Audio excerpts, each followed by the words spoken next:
Okay, brothers and sisters, later today, hundreds of us are going to participate in a march and a rally to support workers represented by the Communication Workers of America so that they can win a contract at Verizon. We're thrilled to welcome to our convention the leader of the CWA, who is leading the fight for Verizon's workers. Larry Cohen has been president of CWA since 2002, but I've gotten to know him more recently through my role on the AFL-CIO Executive Council. It doesn't take many meetings of the council to discover who are the most inspiring and the most committed leaders. Larry is really peerless among such leaders. Under his stewardship, CWA has created an organizing culture that is second to none, as his union has expanded beyond traditional telecommunications to represent the whole range of information age workers. Nobody has been a more passionate and effective voice for the right to organize in America and around the world. He has served as the chair of AFL-CIO's organizing committee since 2005, from which position he led the valiant fight to enact the Employee Free Choice Act in 2009 and 2010. We did not win that fight, but only because the archaic and undemocratic rules of the Senate thwarted the will of the majority. Of course, that has not deterred Larry. He continues to fight for labor rights at home and abroad. On the international scene, Brother Cohen has worked to strengthen the effectiveness and the solidarity of the international labor movement.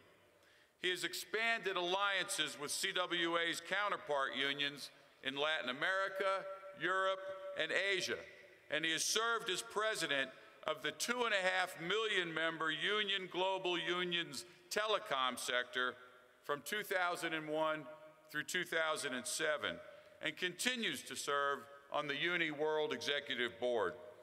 Brothers and sisters, let's give a warm welcome to my friend Larry Cohen, the great president of the CWA.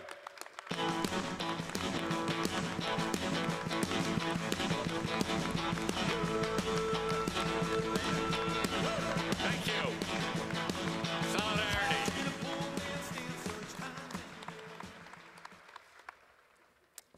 Great to be here with Fred, incredible brother and friend.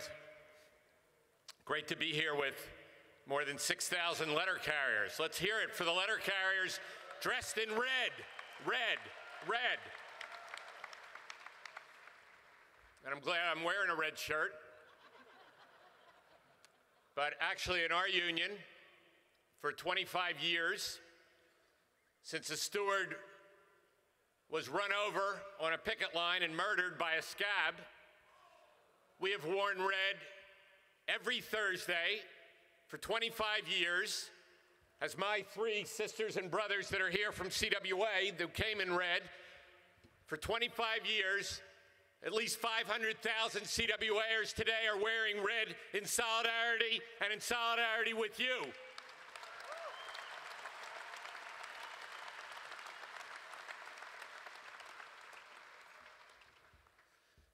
And in that local where he was killed in Westchester, New York, if you don't show up at work, wherever you may work in that local, including Verizon, without a red shirt, you either put one on or they have a can of red spray paint.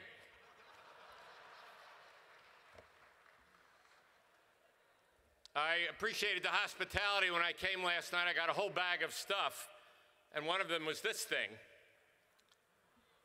And I really didn't know what it was, and then I thought it was a mace. You know, in case you're in trouble out on a route. So I felt sort of stupid, but then I asked the letter carrier what it was, and I won't tell you who he was. He said, well, I thought it was mouthwash. Anyway, Fred, it's great to know that from now on I'll have clean hands.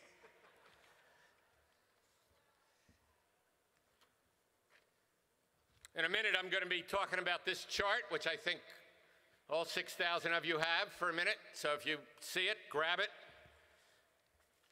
Before I get to that, I want to talk about Fred's report. Don't worry, I'm not reading it. Actually, carrying it would provide a lot more work for letter carriers, because as I understand it, you only carry 35 pounds. But Fred's report was titled Delivering for a World of Change. And I know you've talked a lot about that. I can't add much to this. But in our own union, whether it's telecom, which is the largest part of our union, about 200,000, or it's airlines, or it's public sector,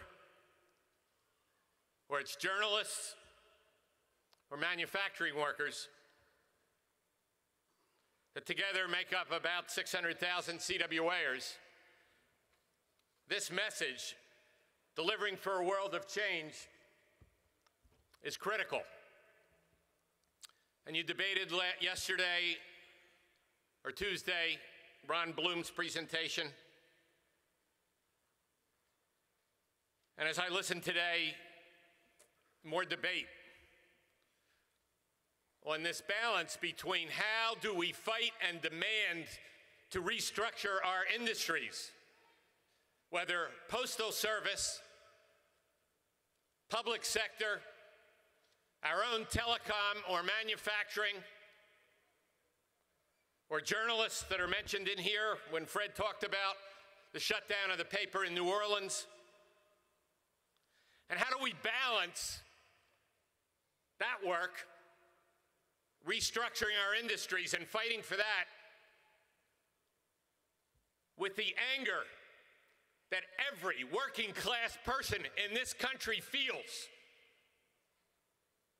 The anger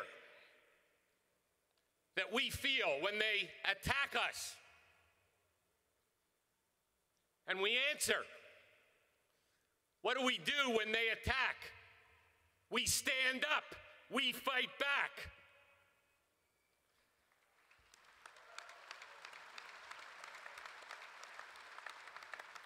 And so, we're like a railroad that runs on 2 tracks. We fight for change, in this case, the Postal Service. We fight for that change. We fight for that change with this government, with this Congress, with this management. And we talk about what delivering for a world of change would mean. And as Fred told me last night, we look at other examples around the world, like Japan, where what was the Postal Service expands instead of shrink, cut back, shut down. And that's really his message here, and that's part of what Bloom was saying as well. That if we go to 5 days, then it becomes 4 days and 3 days. And who is going to use postal workers, letter carriers, for the critical last mile if the days are shrinking?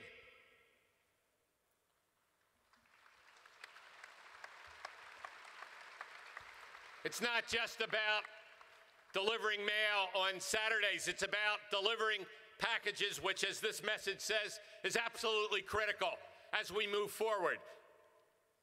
And like lots of our management,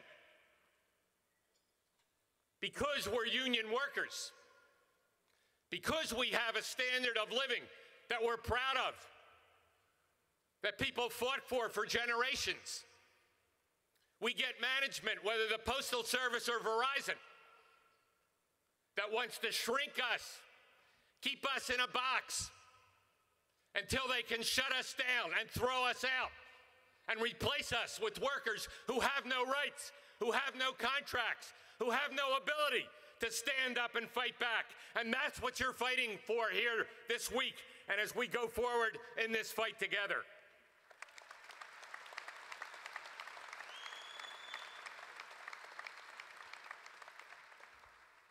We're in a city here, Minneapolis, which almost 80 years ago, following San Francisco and Toledo, Workers in this city in 1934 shut this city down to build the labor movement in Minneapolis that you see here this week.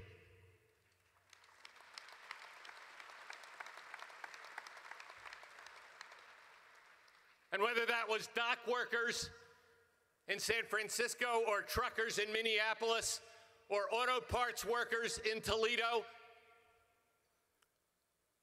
all had the same message to the 1% that we talked about in that video. And that message may be sounding different today, but it's the same message. That when you cut our pay, we say no. When you destroy our health care, we say no. When you destroy our retirement, we say no. When you take our jobs, whether in that depression or this one, we say no. When we're under attack, what do? We stand up, we fight back. That's the legacy of this city for almost 80 years.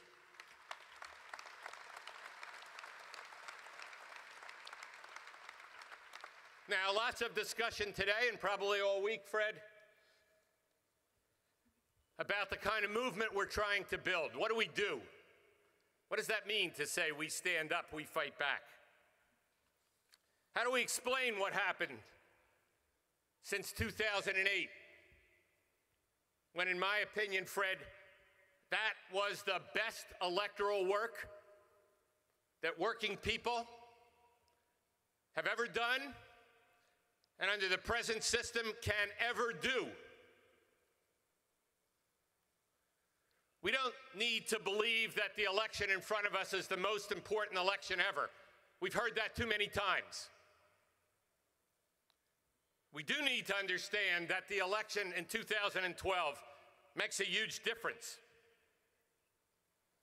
But as Rich Trumpet told you yesterday, as we mobilize in that election, we need to be building a movement in the streets. And Fred, if there is a rally, wherever it is, our 600,000 CWAers dressed in red will be there wherever letter carriers are, because we understand, shut down the Postal Service, shut down Verizon, we'll shut them down, but if they try to shut them down, we will stand up and we will fight back, and we will be there together with you in that fight to save a public postal service as if it's our own fight, because it is our own fight.